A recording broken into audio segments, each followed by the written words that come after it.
Oke, selamat siang semua. Kita mulai dengan doa ya.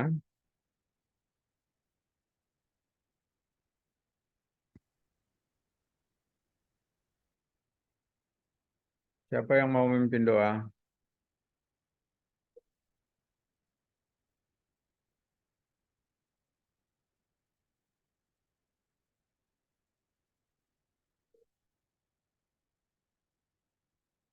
Baik, saya sendiri, oke? Dalam Bapa dan Putra dan Roh Kudus, amin. Bapa di surga, kami bersyukur kepadamu karena boleh mengalami rahmat-Mu pada hari ini, dari pagi hingga siang ini. Begitu begitu berlimpahnya rahmat dan berkat-Mu kepada kami.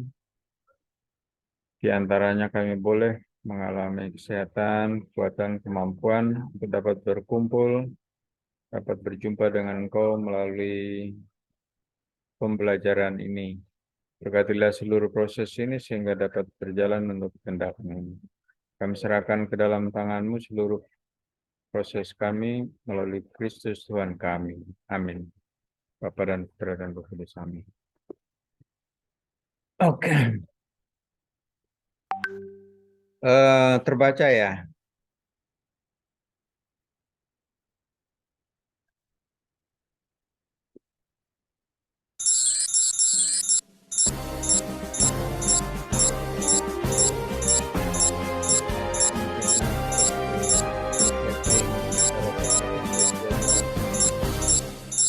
Kementerian Agama.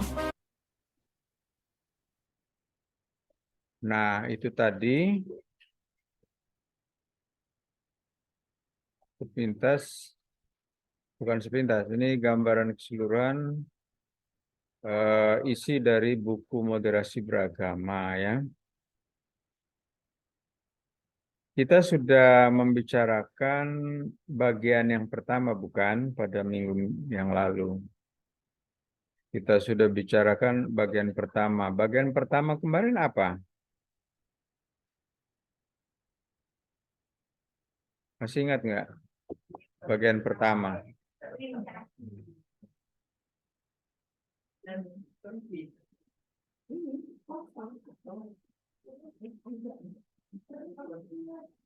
Nggak ada yang tahu ya?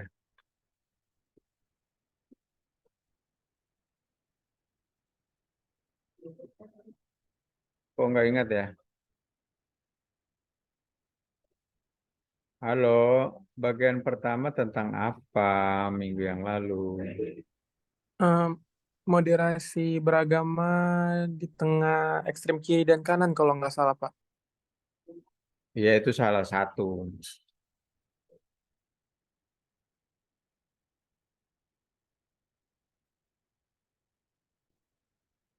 Yang lain?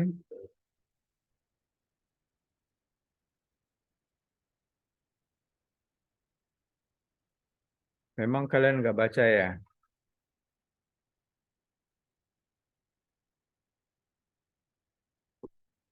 Bagian pertama itu bagian dari buku adalah kajian konseptual moderasi beragama. Nah, saya memang memberi hal-hal yang sangat sistematis, sedikit ilmiah. Karena apa? Karena kalian itu, Anda semua itu adalah mahasiswa, calon intelektual. Kalau saya berikan di umat, beda lagi ceritanya. Di umat tidak seperti ini, saya membahasakannya, menyajikannya, mempresentasikan kepada umat tidak seperti ini, bahkan lebih sederhana sekali, karena mereka sulit memahami. Nah, Anda tidak bisa diperlakukan seperti itu. Oleh karena itu, eh, coba agak cerdas sedikit lah. Jangan sampai jangan sampai terlalu inilah cepat memahami ya. Jadi di kajian konseptual bagian pertama itu bicara tentang 4 subbagian, yaitu pengertian prinsip, landasan, indikator, dan moderasi beragama antara ekstrem kiri dan kanan. Itu utuhnya, lengkapnya. Jangan sampai hanya tahu hanya ujung-ujungnya itu tidak baik itu. Pengertian, pengertian kan sudah saya bahas juga itu, kita bahas juga. Prinsip juga sudah, landasan. Nah, ini landasan ini memang belum.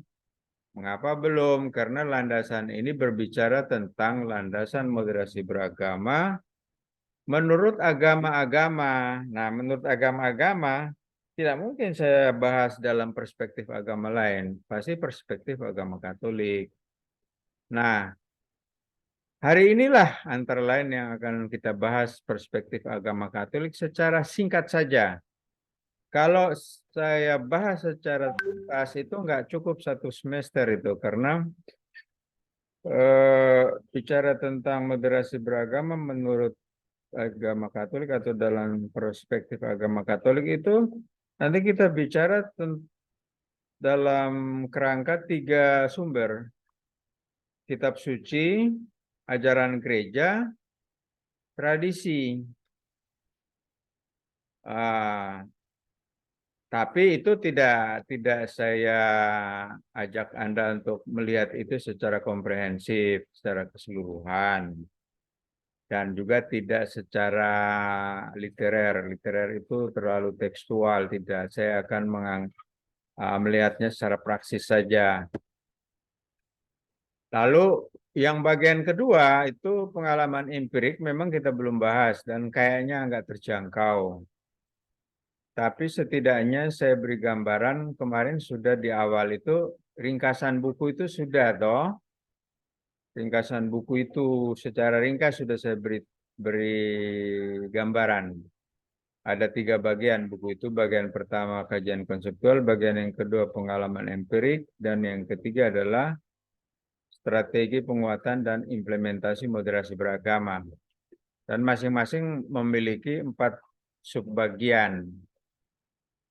Bagian pertama saya anggap tuntas ya. Bagian yang kedua kita belum, hanya saya beri gambaran ringkas saja begini. Bicara tentang moderasi beragama kaitan dengan pengalaman empirik itu ada 5 subbagian. Subbagian pertama itu konteks masyarakat multikultural. Ini secara ringkas saya mau mengatakan bahwa Indonesia adalah masyarakat multikultural atau masyarakat plural atau majemuk, ya. Nah, dalam masyarakat majemuk ini eh, dibutuhkan sikap apa?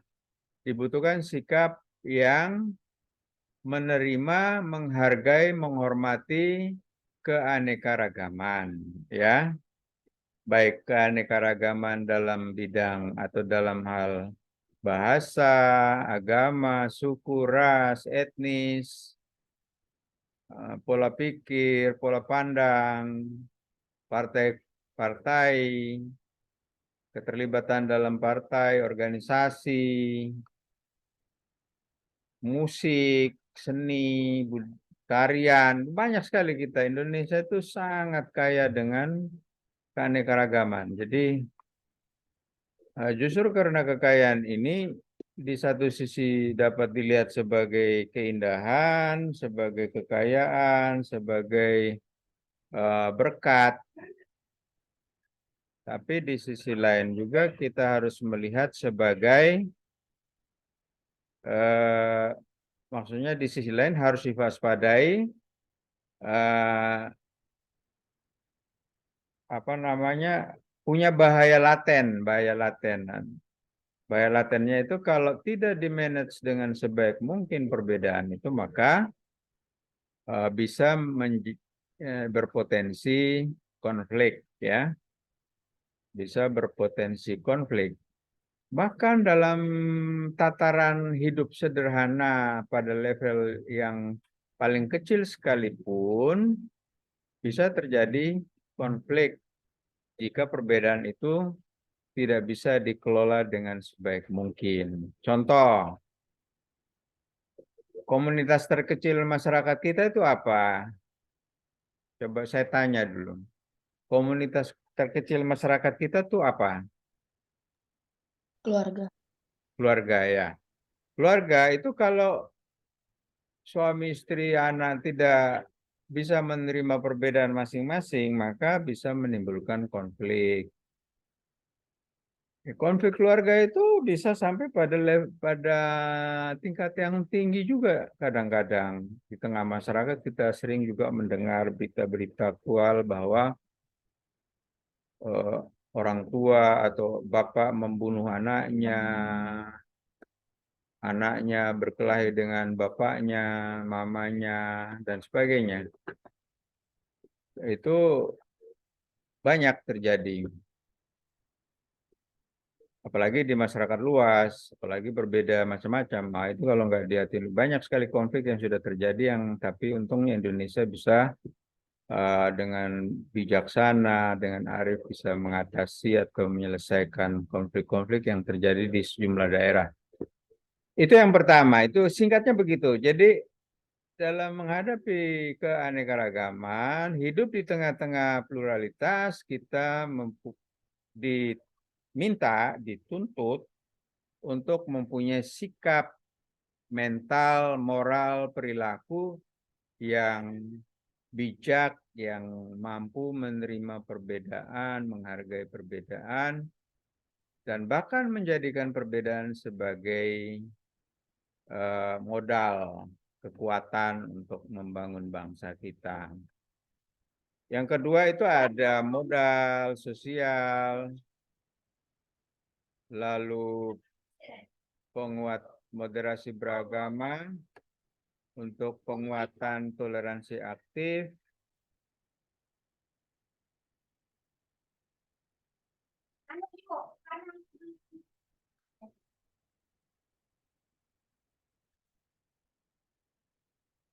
moderasi beragama untuk penguatan toleransi aktif. Itu maksudnya apa? Maksudnya ialah bahwa dengan moderasi beragama diharapkan toleransi aktif terjadi. Toleransi aktif itu apa maksudnya?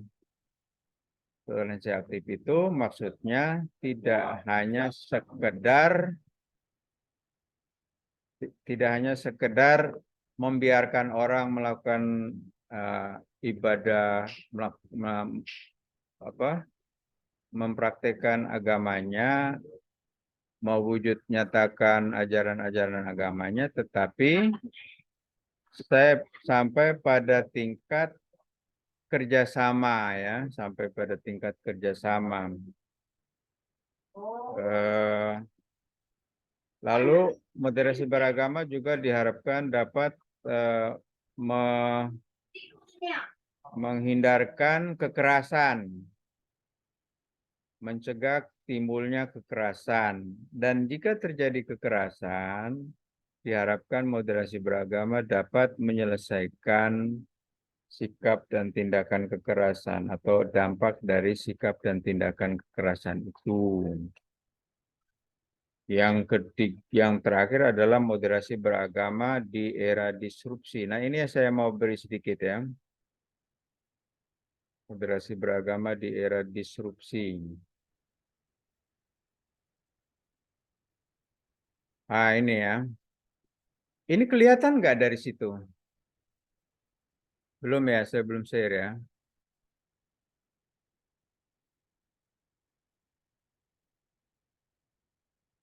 Sudah kelihatan? Sudah, Pak. Ya, Pak. Nah, tadi itu ini bagian dari subbagian dari bagian B. Maksudnya bagian kedua, yaitu pengalaman empirik moderasi beragama. Nah, di sini membicarakan tentang moderasi beragama di era disrupsi.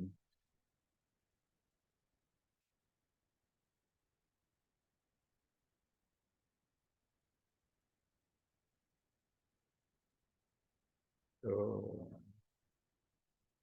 Nah, ini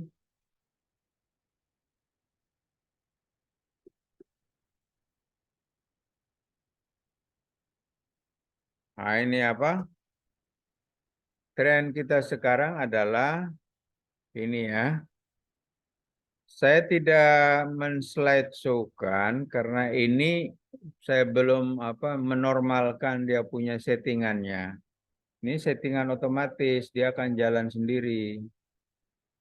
Jadi saya tidak men-slideshow-kan, tapi bisa terlihat kan Bisa, presentasinya. Pak. Hmm.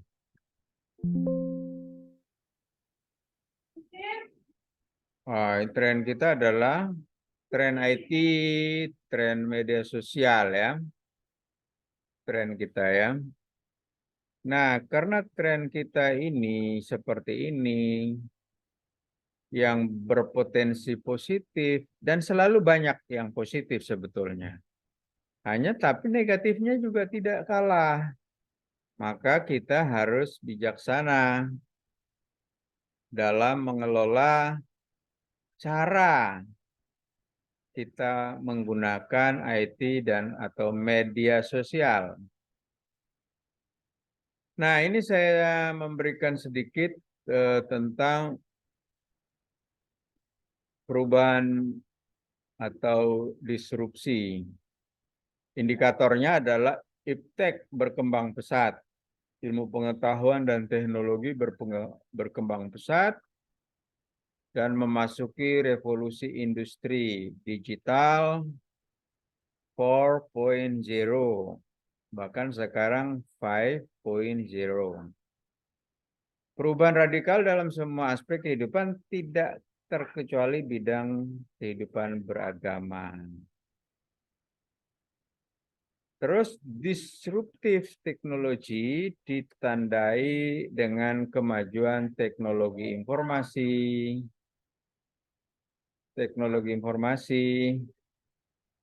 komputasi, otomasi, robotisasi. Anda bisa lihat juga bahwa ada perkembangan robot-robot ya. Yang berdampak lahir perubahan radikal yang sangat cepat dan luar biasa, termasuk dalam perilaku beragama yang tidak sedikit mengubah pola hidup, sikap, dan perilaku beragama. Survei menunjukkan bahwa ada peningkatan intoleransi pada generasi milenial atau generasi Z, ya, generasi Z. Gara-gara teknologi, dalam hal ini lebih khususnya adalah internet, kan teknologi itu banyak macam ya. Teknologi dalam dunia ini kan ada macam-macam. Nah, teknologi informasi dan komunikasi adalah internet. Nah, internet mempengaruhi peningkatan intoleransi pada generasi milenial atau generasi Z. Siswa dan mahasiswa yang tidak memiliki akses internet lebih memiliki sikap moderat dibanding mereka yang memiliki akses internet, ya. Jadi yang memiliki akses lebih moderat, yang tidak memiliki maksud saya, yang memiliki malah tidak. Karena sibuk dengan ininya ya, dengan dunianya, dunia internetnya, dunia media sosialnya. Padahal mereka memiliki akses internet sangat besar. Rupanya generasi milenial lebih mengandalkan dunia maya sebagai sumber belajar. Sebagian besar siswa dan mahasiswa belajar pengetahuan agama, informasi tentang agama itu dari internet. Baik itu melalui media sosial, blog, ataupun website. Tuh ya. Nah, memang kita tidak bisa menghindari perkembangan ilmu pengetahuan dan teknologi. Karena apa? Karena ilmu pengetahuan dan teknologi itu perkembangannya itu memang dikehendaki oleh Tuhan, dikehendaki oleh Allah. Kapan Allah menghendakinya? Kapan? Halo? Maksud saya mau bikin interaktif, Anda langsung reaktif loh, jangan diam aja. Kalau saya tanya langsung dijawab. Kalau kita belajar itu kalau hanya monoton dari dosen atau guru itu namanya nggak bisa karena ini sekarang kita iklim belajarnya adalah merdeka belajar, merdeka kampus merdeka. Tahu nggak kampus merdeka itu maksudnya apa?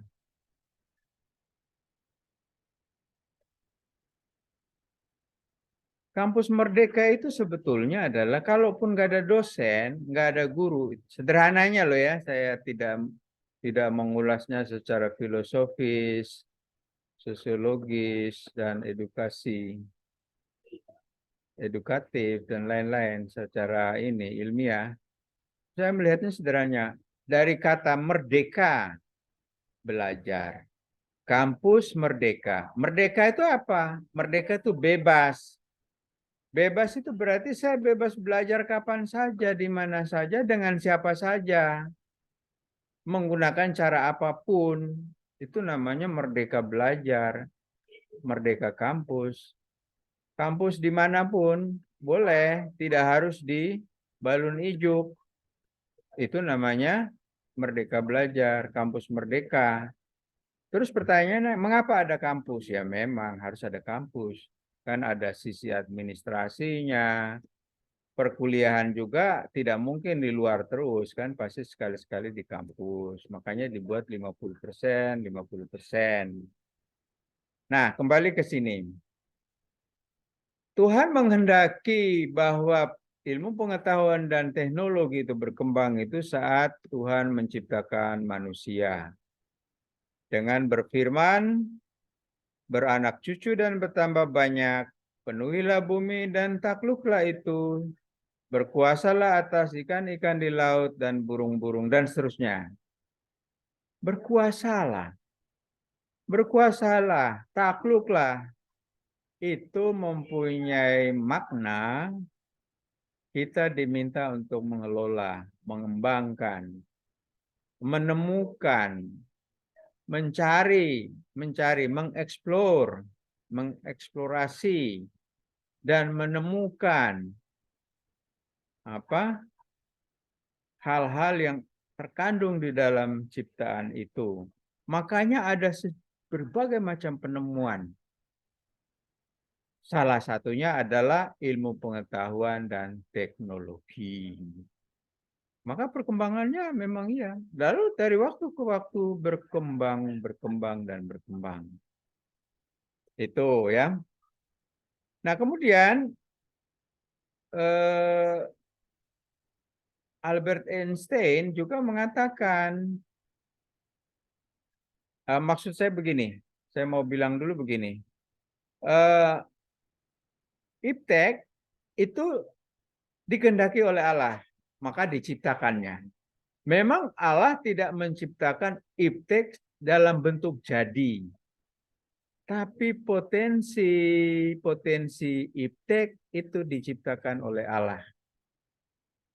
Tidak ada manusia yang bisa menciptakan potensi besi, potensi nikel, potensi aluminium, potensi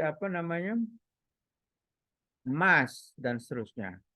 Itu Tuhan menciptakan. Lalu kemudian dicari oleh manusia dan ditemukannya.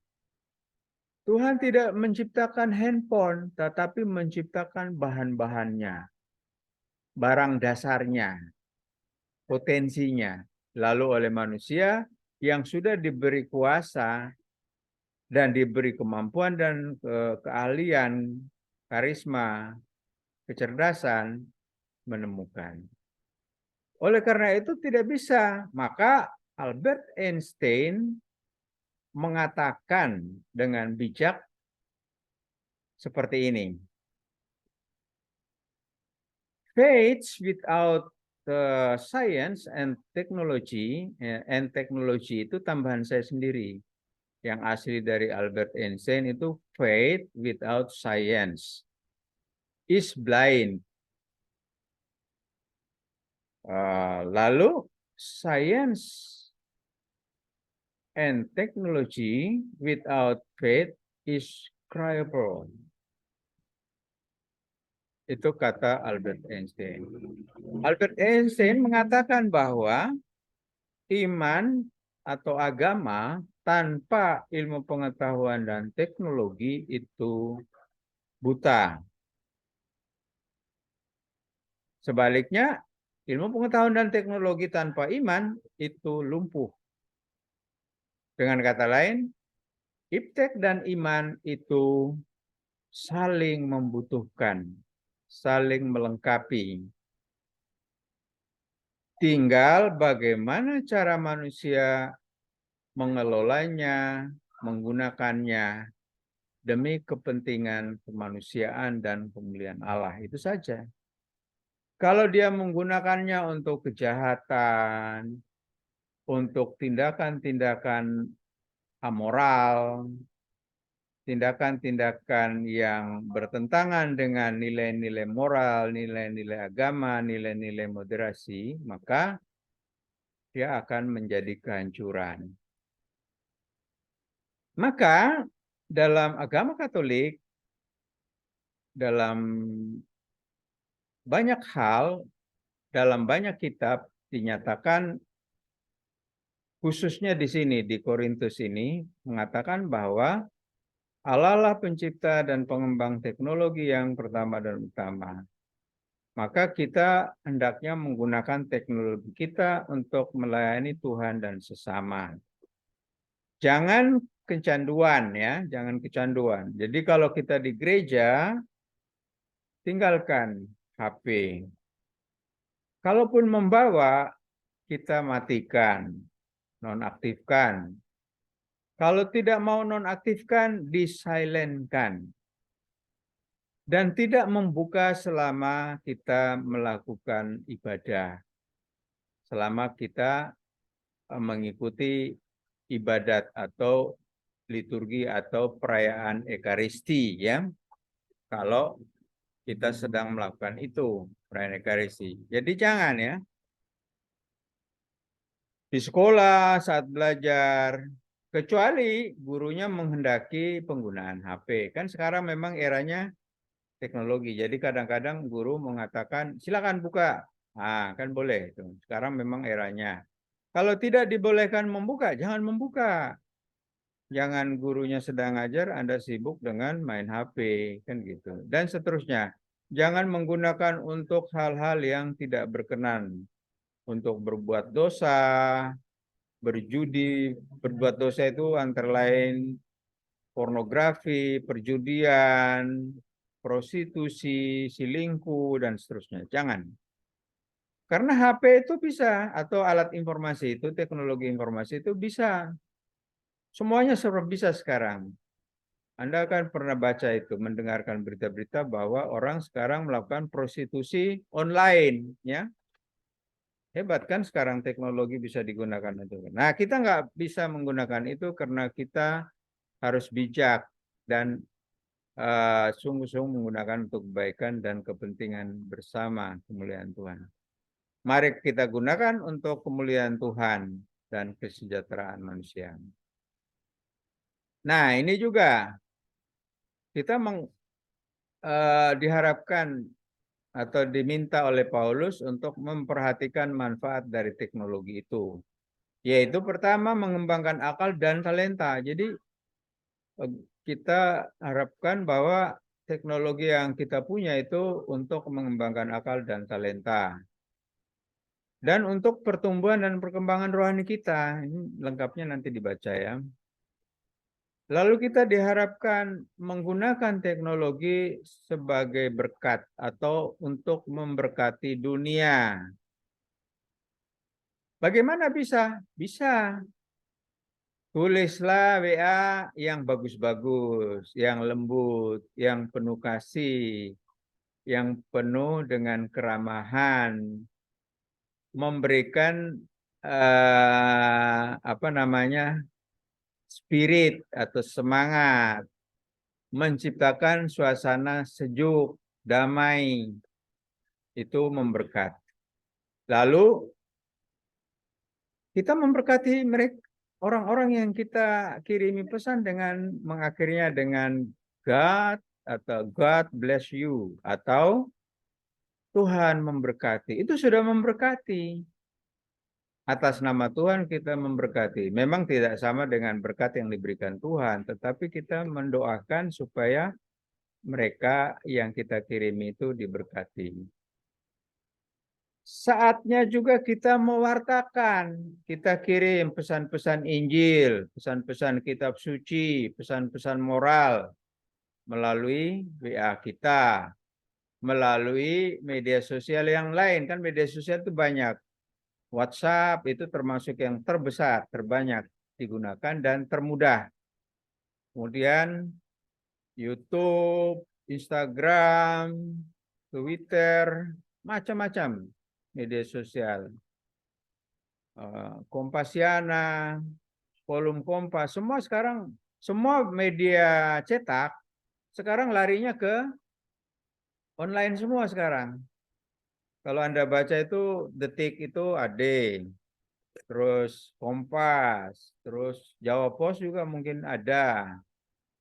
Macam-macam, semua sudah masuk di online semua.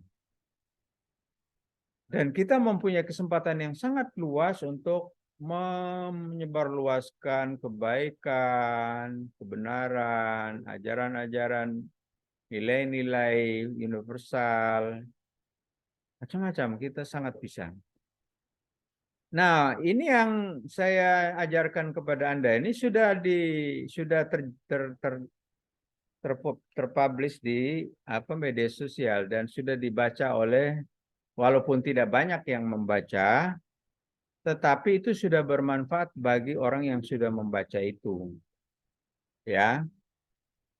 Walaupun hanya 20 30, ya ada yang sampai ratusan sih, ada 100, ya, lumayan lah, ada yang sampai 100, 200 ada. Dan itu sudah memberi manfaat bagi mereka kalau kita memberikan itu. Lalu pengaruhnya besar media itu. Nah, ini media ini mempunyai pengaruh bisa membangun jejaring. Makanya ada WhatsApp personal, ada WhatsApp grup, ya, WAG ya. Jadi bisa membangun jejaring. Lalu tidak memihak. Kalau kita mengirimkan konten kita ke media sosial itu tidak pernah memihak. Siapapun bisa membaca, termasuk nenek-nenek, kakek-kakek, anak-anak kecil pun bisa membaca. Interaksi melibatkan peran manusia, itu pengaruhnya. Mudah dan bebas diakses. Siapapun boleh mengakses dan mudah. Menjangkau semua aspek. Semua aspek bisa masuk. Mau apapun masuk. Positif, negatif masuk. Nah, ini yang bahaya dari media sosial. Bahaya dari teknologi itu. Menjadi sumber informasi. Tetapi juga menjadi sumber masalah. Menarik, maka digemari. Anda lihat ketika Anda membuka TikTok, itu menarik semua. Menarik yang positif dan menarik yang negatif. Makanya sangat besar pengaruhnya. Lalu konten media sosial lebih mudah diakses. Dan seterusnya. Menarik, tetapi ada juga yang tidak menarik. Bagus dan positif, ada juga yang tidak bagus dan tidak positif atau negatif. Nah, ini membahayakan kalau orang tidak terbekali dengan nilai-nilai. Instan, praktis ya. Kemudian mempengaruhi pola kita. Pengaruhnya cukup besar. Orang bisa walaupun duduk berdua di situ tapi tidak bisa komunikasi